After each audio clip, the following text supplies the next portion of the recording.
Welcome to our 2025 webinar series. Throughout this year's series, we will journey the galaxy of insurance planning, making stops at various planets to see what each world of protection can offer. Each webinar will last about 50 minutes, and you must be logged on for the full 50 minutes to receive CFP credit. Please be sure to ask questions as you have them by typing them into the questions box. We will answer all questions as best we can.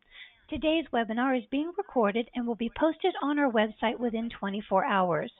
Today's presenter was recruited from one of the top disability insurance providers to be our second disability insurance specialist since 2015. He's helped many advisors and their clients, not just with disability insurance, but also with life insurance. Here to present on term life insurance is Brian Ciccarelli. Great. Thanks, Valerie. Thank you so much for the introduction. Welcome, everyone. Today we're talking about term life insurance.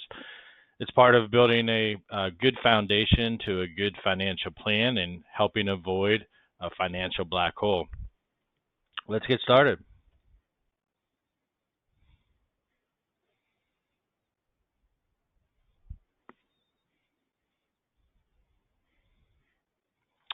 So with life insurance, who are we protecting? Well, for most of our clients, it's going to be their families. Or a lot of your clients may be business owners as well, so they might be doing some business planning. When it comes to life insurance, I've talked to my wife about it, and personally, we've gone through a couple different tragedies or deaths in our family that were unexpected, and we've seen both sides of having life insurance and not having life insurance. So one of the males in our family passed away at age 31, did not have life insurance, had a family, and it was very difficult for them to get by, through the years. They eventually did find their way and found their stability, but it was a hardship for sure not having life insurance. And then on the other side, we also had someone, male in our family in their 30s, also passed away unexpectedly. And they did some good planning. They worked with a financial advisor, and just having that life insurance in place, it was still difficult grieving in the grieving process, but financially, the family was able to pick up and continue their lifestyle and not be burdened by financial debts. So we've kind of seen it both ways. My wife wants to make sure that I carry enough life insurance so that in the case of my passing, she would want to make sure that she could take time off work, adjust, as watching her sister go through the same thing. She realizes it takes months, to get back on their feet. So she'd want to take some time off work and make sure we have enough coverage. For your business owners, it may be, their business buyout in case of a death. There's some different life insurance that business owners can get as well. So, what are some of the immediate expenses that you may or may not think about? Well, one, obviously the funeral costs and burial costs will come up right away. You want to make sure your mortgage or rent is paid for, any loans, car debts, taxes, and for some it's an estate settlement cost. Want to make sure that there's plenty of finances available to take care of those needs. Well, the ongoing expenses, obviously, housing, food, utilities. One area that a lot of people don't think about, if the working spouse passes away and they had health care or health insurance through the employer, that's going to go away since the death of the primary health care company would go away. So there's an additional expense there that many people don't think about, and it can be quite costly to carry health insurance. So that's one of the ongoing expenses that you may want to plan for as well. Or maybe just continuing the family business. Want to make sure finances are there. Future costs, future expenses. For a lot of your clients, they want to make sure that they make sure their kids' college is paid for, or at least have a lot of the insurance or a lot of the college or a lot of the expenses paid for. They want to make sure they're comfortable in case of a passing of one of the parents. How about retirement? Future expenses, you want to make sure that the spouse that's still living, make sure they still have funds available and the retirement plan they're working for will be fulfilled. So minor children, one of the areas people think about when obtaining life insurance and planning, bank loans, mortgage is a big one. A lot of individuals want to make sure the mortgage is taken care of if they're not here. How about retirement? Working with a fee-only advisor in order to make that retirement plan a success. Want to make sure there's funds available. College planning is a big one we already talked about. And student debt. Some of our professionals are coming out with $100,000 or more of student debt. So you don't want to pass that on to a living spouse or family member if you pass away too soon. Life insurance can help cover that. So why term insurance? Fee-only advisors recommend term most of the time. It's because it's a low cost. It's the most cost-efficient way to cover the need at the lowest premium. There are fixed premiums for the life of the 20 or 30-year period. The premiums will remain the same. They'll remain level. Now, you got to be cautious when you're reviewing some policies out there. Not all policies offer level premiums. They have an annual renewable term, so every year the premiums will gradually increase. So you want to make sure that your clients have fixed premium policies. There's a fixed benefit. You can choose a 10, 20, 30-year benefit. We even have policies going up to 40 years today as an option as well. The policies that we are looking at or we're quoting at LLIS all have a conversion option. And we'll go into a little bit more detail on conversion in a little bit. So cost comparison, right? When we think about costs and expense for life insurance, it's not unheard of to pay $5 a day for a coffee, cable TV, and streaming. $70 per month, that's probably where you start for cable, and every year the rates seem to increase, and that'll quickly get up to 140 or higher for many people. So it's a nice luxury to have in life. Most people pay $70 to $150 per month. Life insurance you can get for most people for as little as $1 a day. Some sort of coverage for about $30 a month. So when it comes to rates, right, and insurance in general, I have a 15-year-old son who has his permit. He's learning how to drive. I imagine I'm going to get hit with the shock of what it's going to cost to insure a 15-year-old male who's now driving. So it's all about the risk, right? Premiums are based on risk. So I guess for some reason males have more accidents, so my premiums are going to be much higher. Well, life insurance is similar. It all comes down to the cost and the risk associated for males versus females, right? So men, we pay higher rates because we have a lower life expectancy. Female rates tend to live longer, so pay a lesser amount. Well, how about a smoker versus a non-tobacco user? Smokers can pay up to 3 times as much for a non-tobacco user. That's a great deal. I'll show you some examples later. So when it comes down to risk, and it all falls down into what rate category does your client fit into, right? So, we have preferred plus, preferred, and standard plus. These are all the top tier categories, meaning you pay the lowest cost per thousand. These are the individuals who probably have a longer life expectancy. It may come down to, better family history, better health, good height-weight ratios. A preferred plus, we're probably looking at someone that really doesn't have any health issues, has a good family history. They fall into the lowest premium category. Preferred, you may have, a parent who died of a heart attack before the age of 60. You may fall into a preferred category. Standard plus, maybe have elevated cholesterol or blood pressure that may not be controlled. So your numbers are a little elevated even with medication.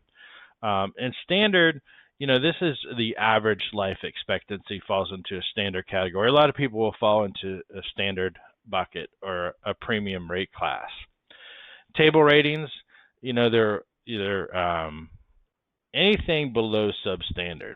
You can get there's I think 12 or 16 different substandard ratings. So you might get a table a 1 or a table 12. And these are all for individuals who still qualify for coverage, but not necessarily in the average bucket. They have a lower life expectancy. A couple of examples there, bipolar rates generally tend to be in table rated. This might be someone who has a case of cancer that still comes with some risk, and they may not fall into that standard category. They may fall into one of the table ratings. And then there's also the flat extras. These are usually, aviation for small aircraft, someone who's rock climbing, maybe auto racing. These are going to be a flat extra category where you're going to pay a flat fee per thousand of coverage. So, for example, let's say the premium for the standard rate class is $1,000 a year on a policy. On a $1 million policy, a $2 flat extra would be $2 per thousand, so an additional $2,000 premium on top of the $1,000 base premium. So a flat extra is a fee that's being charged in addition to the normal premium. So most people think, they're healthy, I should get the best rate class. Well, there's also 4 different categories that they look at, other factors that go into underwriting that may increase premiums. So you have your lifestyle, your medical. The underwriter is going to look at medical records possibly. They're going to do a medical and prescription check. So if you had a prescription written or you've had a medical claim, they're going to go into the MIB record. They're going to be able to see all of those claims history, and that'll go into the underwriting process. And then there's financial underwriting. They want to make sure that someone is not overinsured. So they want to make sure you see how much money you make per year, and usually a multiple of your age will determine the maximum amount of benefit that you qualify for. And then family history. We touch base on the heart disease. Really, most of the companies are looking for mother, father, siblings, anybody who's been diagnosed or passed away from cardiovascular disease or cancer before the age of 60. That can sometimes affect the rate class that you may qualify for. So hazardous activities, these are the mountain climbing that we talked about. Could be auto racing. I've had motorcycle racing before. These are the activities where you may pay a flat extra fee. Marijuana, drug, alcohol use. So with alcohol and marijuana use, they've really come along. The underwriters, I want to say, the companies have come a long way, really in the past decade, as far as how they view marijuana. It's become legal in many states. You're allowed to use marijuana, but when it comes to a rate class, it really depends on frequency. If someone uses marijuana maybe once or twice a year, it's really not a big deal. You could still qualify for preferred rate classes. If you're using it once a week, maybe not. Every company is going to give you a preferred rate. If you're using it multiple times a week or daily, that will really impact your life insurance rate. So once again, it really comes down to frequency. Alcohol, the same thing. If you have a drink a night, probably not a big deal. If you have 4 or 5 drinks every night, it's going to affect your rates.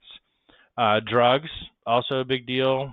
Some of the harder drugs, the ecstasies, the cocaines, can really maybe postpone an application. You have to be so many years removed from usage before most companies would consider a policy. So all these things, all these lifestyle factors go into the underwriting and premiums paid.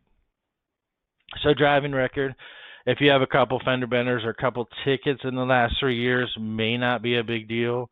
If you're driving excessively over the speeding limit or reckless driving or DUIs, those things can also play into your rates. In foreign travel, there's a lot going on in the world today. Some countries are obvious zones that you may not want to travel to. But it's not only just those activities, but it's also some people, they're doing a really good deed. They're on a mission trip. They're going to a foreign country, and this foreign country may not have good emergency services. If they were to have a heart attack, would an ambulance or emergency services be able to get to them on time? Some of these countries have a travel warning, and this may affect underwriting as well. Oftentimes, if someone's going to one of these countries, we'll see a postponement period till after they complete their travel before they can be underwritten. So once again, all these things go into what bucket or rate class your clients will fall into. So here's a couple of case studies. So we have John and his wife both applied for 1 million 20-year term. They have a son. John also has group life insurance at his office. Advisor recommended additional $1 million 20-year term. Preferred rate class $573 per year. So for John, that's not a bad premium for a male at age 40, $1 million of coverage. And we look at Kelly, his wife. She's also an engineer. She also applied for $1 million 20-year term policy, $476 per year. I think that's about $39 per month. Once again, not really going to break the bank for this couple. Here's James, software engineer, $150,000 income. He applied for $2 million 30-year term, annual premium of $1,052. That's a pretty large death benefit for $1,000 of premium per year. And here's Regina, who's a family physician, age 28. It's her first year in practice. She doesn't have any current coverage. $2 million 30-year term, $791. So the previous applicant was $1,052, so roughly about 25% more for the male rate at age 28. Here, Samuel, we talked about different rate classes and smoker rates. Here's a good example.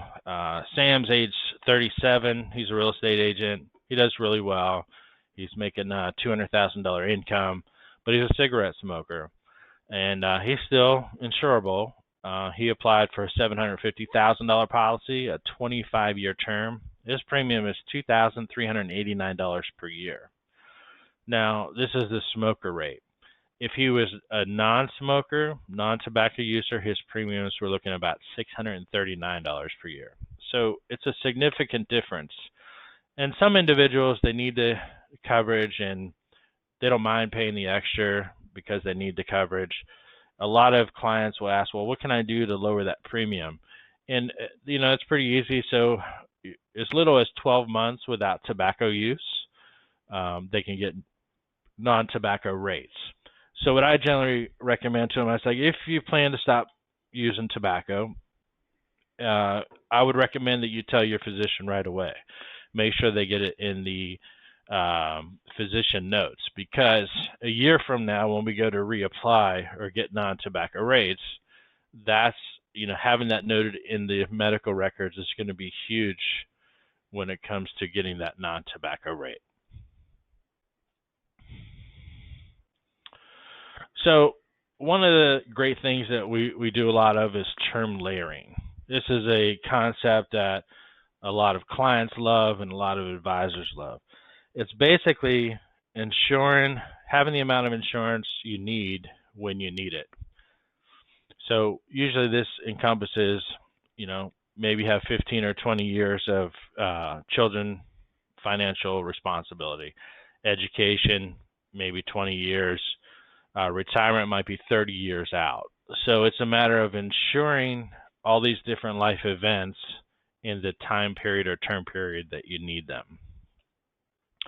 So usually early on, someone in their 30s or young professional, they're really in that asset building phase, right? They're trying to financially get on their feet, trying to establish some retirement funds, purchase a house, get financially set.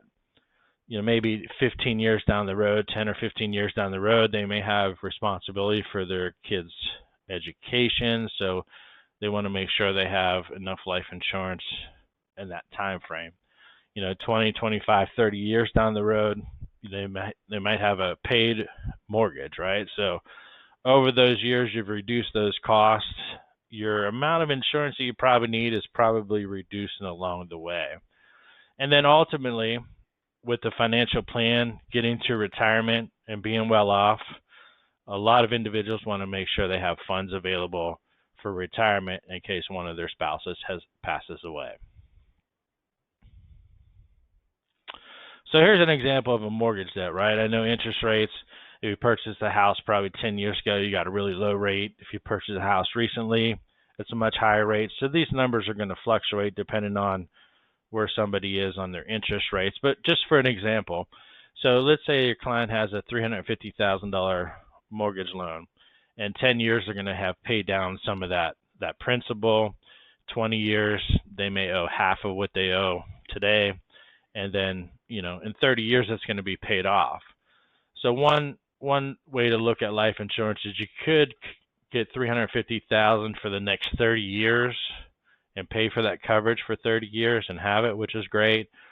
Or you could reduce the amount over the years of your life insurance need because your responsibilities decrease over that time. So for example, here's Emma, age 40. We did a term layer for her, and she has a younger son, single mom, and she wanted $1 million of coverage. So instead of doing a $1 million 20-year policy, her oldest son's 15 years old, so she thinks, over the next 10 years she wanted to have more coverage. So she purchased a 10-year policy at $500,000 and also a 20-year policy at $500,000. By doing so, she's paying a total premium of $463. If she was to purchase a $1 million 20-year term, she would pay $514 over all 20 years. By breaking it down into two policies, she would save about $2,800 over that 20-year term period. And the reason being is that the $500,000 10-year policy is going to drop off after 10 years, so she'll no longer have that premium payment. So saving $2,800 was a good plan for Emma, and she still had 20 years of coverage. So we also have Banner's one of our neat options for term layering. They do something a little bit different. They have a neat policy that allows riders on a policy instead of having multiple policies. So what does that mean? So let's talk about the cost of having each policy. So not something you normally see, but there's a policy fee baked into every policy. For Banner, it's $90 annual policy fee in the premium. You don't usually see that. It's already in the quotes, but there is a fee associated in the cost of having each policy. So instead of doing 3 separate policies, which you can do with Banner, they also give you the option to do one main policy and then put subsequent riders or different term periods under it as a rider. The advantage to this is they only pay one policy fee versus multiple policy fees. So if you had 3 individual policies, you'd pay 3 times 90. Under this plan, where you have one base policy and 2 riders or 2 layers, let's call it, you're saving $180 per year because you're not paying the $90 on those 2 riders. If a policy has 3 layers, you save $270 per year. It's a great option and very economical for a lot of clients. Let's take a look at that. So here's Christopher. He's age 32. His need was $3 million over a 30-year term period. Annual cost for $3 million was $2,259 per year. So let's take a look. There's 2 different ways we can build it with Banner. We can do a standalone 3 policies, or we could do 1 policy with 2 term riders, right? So we're trying to get to the goal of $3 million 30 years. So if he did 3 standalone policies, if we look at the rider column on the right and the standalone column on the left, The base 30-year policy is still $799. Has the $90 policy fee built in. But you see on the right under the riders, the premium is $90 less for the 20-year. It's also $90 less for the 15-year. So to get him the coverage he needs under the rider policy, we're able to save him over $31,000 over that 30-year window simply by going with 3 $1 million, 15, 20, and 30-year policies versus a 1, 3 million, 30-year term policy. Once again, as time goes on, he earns more money, he's saving more money towards retirement, he's asset building, his mortgage has gone down, his children's expenses have gone down. All those life events he's already paid for and he's already made that income, so his need had decreased over that 30-year window. Here's another example here. We had a $375,000 10-year policy and a $375,000 15-year policy. And here we have a standalone. If we did two different policies, the 10-year was $142 per year, 15-year $168. We just end up saving $90 by doing a rider policy versus two separate policies. So what do we do for a stay-at-home spouse, right? I've seen several of these over the years on, what is the value of a stay-at-home spouse, right? Well, they're the Uber driver, they're the home psychologist, the home chef. They manage all the finances. They do so many different roles. When they add everything up in their responsibilities, this one suggests that, they're worth $140,000 salary per year. Well, insuring from a life insurance perspective, a non-working spouse, generally, you can get a multiple of your income will determine how much life insurance you can obtain. Well, for a non-working spouse, usually the life insurance companies will match the employed spouse dollar for dollar up to $1 million of coverage. So if your working spouse has $1 million of coverage, you can get up to $1 million. There's a couple of ways around that. If some companies will do half of what the working spouse has. So if you have $3 million coverage, the non-working spouse could probably get up to a $1.5 million. Another way around that is net worth. So if you have a $4 million net worth, they'll usually look at that versus the cap at $1 million. And then ultimately, so if you have a special needs child would be a good example. Special needs child, you're required to be at home and, working with your child, and you can justify, we can write a letter to the insurance company justifying a higher amount if needed as well. So in general, non-working spouse can get up to $1 million, and then in some cases we can get more than that coverage. So we looked at term policies. We talked about the policy fee built into a policy. In general, it's about $75 to $90 depending on the company. And then there's cost per thousand, right? So one thing that we pay attention to is the different bands. We want to know at $250,000 the cost per thousand of coverage is less than $200,000. At $500,000, there's another reduction in cost per thousand.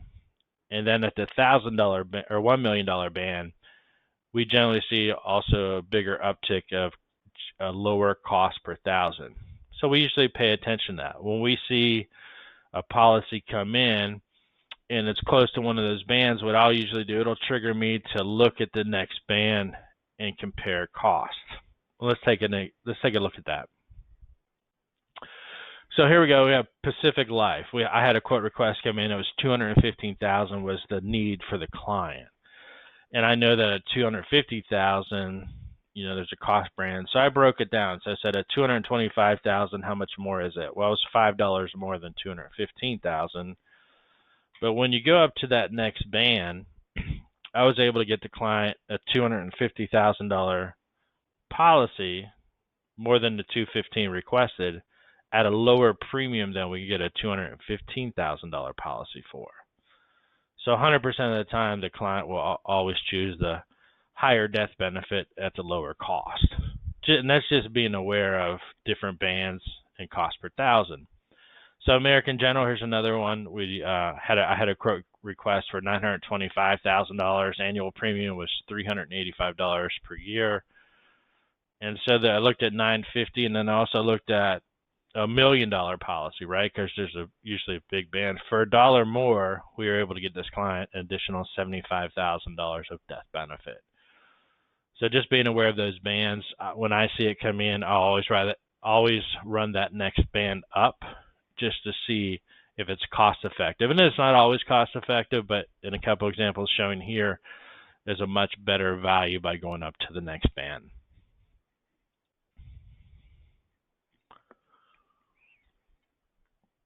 So annual reviews are coming up. You're going to be meeting with your clients. You're going over the coverage that they have. And a lot of your clients may say, wait, I've got coverage at work. And normally, yes, your client will have some type of offering at work. Group coverage, however, is somewhat limited in the amount that they can get. Not always, but most of the time it's not portable. So if they leave their current occupation, they can't take it with them. And what a lot of individuals don't know is that their premiums on a group policy will increase every 5 years. There's usually bands involved, and every 5-year band that you go into, you'll pay higher premiums. So when comparing group to individual policies, rates with a group policy are not guaranteed. Usually have that 5-year band where your rates are increasing every 5 years. In the earlier years, it looks pretty attractive, but as you get in your 40s and 50s and 60s especially, those premiums usually skyrocket. With an individual policy, you can guarantee level premiums and the duration you need. So that might be 20, 25, 30 years. Death benefit amount. For group coverage, usually some type of formula. Usually it's a multiple of your income. It might be 3 times your income. With individual coverage, you can apply for any amount that you need as long as it's within your income range. Convertible, portable. Most of the time you can't take it with you if you leave your current company. But with the life insurance, individual life insurance, it doesn't matter how many times you change employers, you always keep that individual policy with you. So let's look at an example of group insurance versus individual coverage. So group insurance, if you see someone in their 30s, it's pretty inexpensive for coverage, right? So this is a $250,000 policy, male. It's looking about half the price for someone age 35 to get a group policy than it is to get an individual policy. But as you see as time goes on, that next age group or X band will increase dramatically in the group coverage, all the way up to about $2,700 per year at age 65 and age 69. Whereas if they locked in their policy at age 35, they'd be paying a rate of maybe $290 for all years. Let's look at another example here. So let's say you have a group policy for $1 million. At age 35, you're looking at a premium of $600. Really looks attractive from the group perspective. But if you lock in your premium at a preferred plus or preferred rate class with an individual policy, that locks in your premium. So let's say $980 preferred rate class for 30 years. There's a significant difference in the amount that your client will pay over that 30-year window. From a group perspective, they would end up paying $87,640 over the 30-year period if they kept their group policy for 30 years. Versus an individual policy, they would end up locking in a $980 premium. All 30 years would have contributed $29,400. In the sample here, it would save your client almost $58,000 over a 30-year window. And that's simply because locking in an individual policy with level premiums versus that increasing premium with the group policy. So we talked about multiples of income. Basically, a rule of thumb is someone in their 20s, they can get about 30 times their income in life insurance, 31 to 40, 25 times. Someone in their 60, 10 times. Age 66 plus, usually about 5 times their income. Now, this is the rule of thumb that most insurance companies go by. Here's an example of Hunter. He's age 40. He has a $200,000 income. So at age 40, he's up at the upper end of that multiple. So he can get about 25 times his income at age 40. So $200,000 income, he would qualify for about $5 million of coverage. Now, looking at Hunter, he may not have a $5 million need, right? So his human life value is $5 million, so he can get up to that in coverage. Most advisors or most clients may not carry that much coverage, but just knowing that's what he can get up to if he needed it. So there's also insurance calculator. I know as an advisor, you generally use some type of planning tool. You plug in the assets, what a client's has, what their need is, and usually you can come up with an amount of insurance that each individual client may need. Sometimes we have advisors ask us if we have a specific tool, and we do. We have Mark's Insurance Calculator, and you can get to this by going to llis.com, clicking on Advisor, and then Tools, and you scroll down to Mark's Insurance Calculator, and you can plug in some of their assets here, some of their expenses, what insurances they have already, and it'll give you a number as well. Once again, this is just another tool. It's not maybe something to live by, but another resource if you're looking for one. Always feel free to give us a call too. We're happy to help analyze that and walk through that. But if you want a quick tool, you can go to Mark's Insurance Calculator. So conversions are a really neat option. Most of your clients will never need to convert their policy, right? This is converting a term policy into a permanent policy. But it's really nice to have for some individuals who need to continue insurance after the term period, but maybe they're not as insurable as they used to be, or they're no longer insurable, or they might be terminally ill. It's really nice to have an option to convert.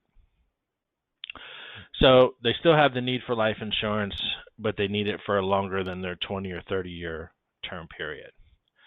So the conversion option is a contractual right in the policy that they can convert their term into a permanent policy. There's no underwriting.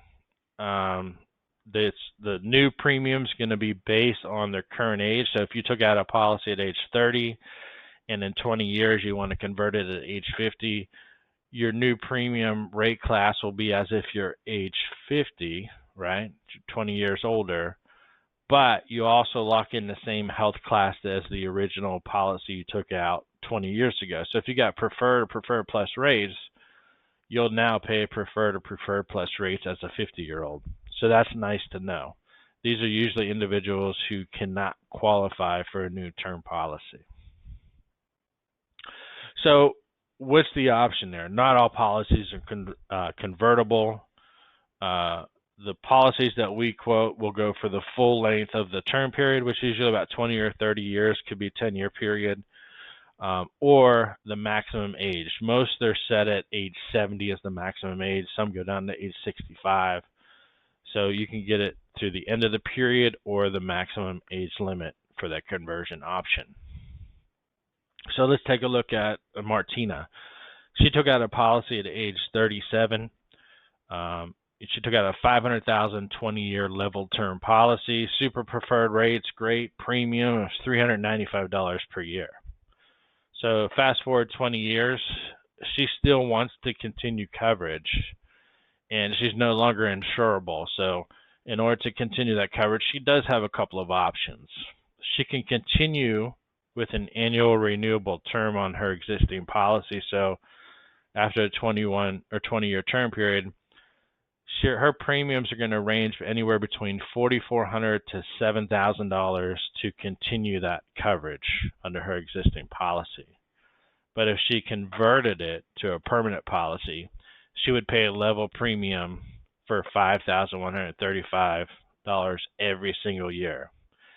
At age 31, under the annual renewable option, her premiums are between $10,000 and $16,000. At age 98, I mean, we're still talking $500,000 of coverage. Her premium would be $451,000. So someone's really not going to keep it that long under the annual renewable term premium rate. So that's where conversion is a really nice asset to have, being able to convert your term to a permanent policy and level out your premiums for the remaining years. So why does someone want to convert? It's usually, like I mentioned, their health has decreased from the original term policy. Conversion availability, it's full guaranteed term length to the maximum age we talked about, so 20 or 30 years or 65, age 70. Conversion period that expires before the end of the term. You have to be careful with a lot of the policies when reviewing your policies and looking for conversion. Not all companies have the full conversion option that we're quoting, right? So I know, for example, one big company, mutual company, has a 20-year term policy, but it's only convertible for 10 years. So their goal is to get them to convert in the first 10 years. We allow that option for the full 20 years from the companies that we're using. So, why do people convert, right? Need it longer than the period that they originally thought they would need it for. They may have done really well and need it for estate planning purposes. It can be used as a good financial tool for estate planning. And some people are just emotional, right? They've always had life insurance and they can't fathom going without it. They want to pass it on to a loved one or a church or a charity for that matter. As advisors, you can help guide your clients towards those situations. So what is needed to convert a policy? Well, simple: a signed short application, signed illustration, premium payment. And we're always here to help with that, right? So if you have a client that's coming up on the need for a conversion option, we're also sending you out reminders that the conversion option is expiring. So if your clients receive that and that's what it is, they can simply give us a call and we can help walk them through the options and also the premiums if they wanted to convert it. If they have $1 million policy and it's available for conversion, they don't have to convert the full $1 million. They may still want to keep maybe $250,000 of that policy that they can convert over. So that's also an option. So we'll work with the advisors and clients given that situation as well. So, oftentimes, when we talk to our clients, just make sure that you're making your premium payments on time, right? Because what happens if you don't, right? So, and we do have clients that call in that had their policies lapse. And there's many reasons why a policy could lapse. They could forget to make their premium payments, or they thought they made a payment and they didn't. So there's different ways to help prevent that, right? So what we do, LLIS will send out what we call APE emails. It's an advanced premium email. And it's just a notification that policy premium is coming due, right? So here's an example of one of the emails. It's saying that your premium is due in March. Please make sure you make the payment. If any information is incorrect, please contact us and we can get that updated with the insurance company. So, and here's the flow generally with premiums and reminder notices. So let's say your client's policy is due on April 4th. Well, on March 4th, LLIS is going to send to you and your client a premium reminder is coming up. On March 20th, the insurance company also sends a letter to the client, your premium's coming due. It's due on April 4th. And if the payment is not received within that time period, on April 5th, it goes into a grace period. So the client has a 30-day grace period where they can still make their payment without penalty. So let's say on May 4th, the premium has not been paid, the policy lapses. Okay. So what options does the client have? So there is an option to potentially reinstate the policy, right? It may require an application. It may require some additional medical underwriting, right? Once the policy lapses, they're going to ask you some medical questions, and they may have to go out and get your medical records to determine your eligibility.